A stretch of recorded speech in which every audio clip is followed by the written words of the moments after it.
Welcome guys. In this tutorial I'm going to show you how to create sweep and Revit. Okay, let's go to the component, and then from here model and place, and then from here find the mask and click OK, then OK.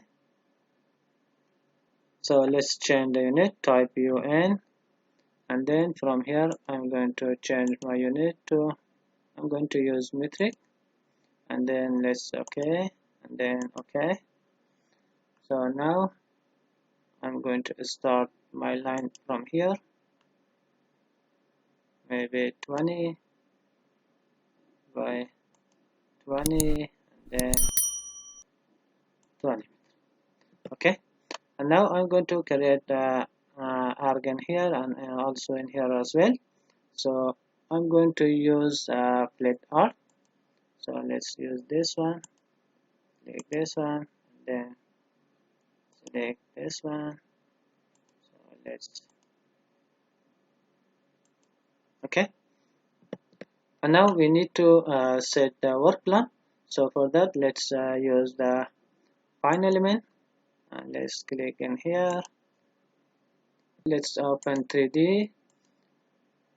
Okay, and let's now select the work plan, and let's select this. And now I'm going to create my profile.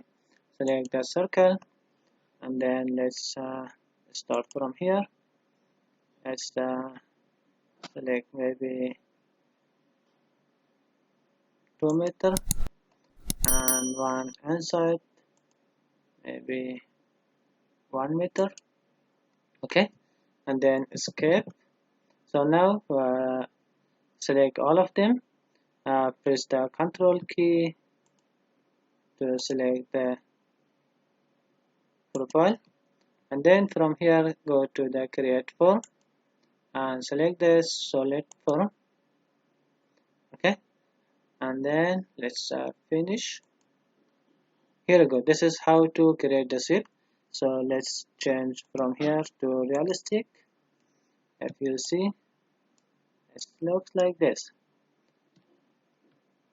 You can create the pipe also by using sweep as well. So this is how to create a sweep and Autodesk Revit. Thanks for watching.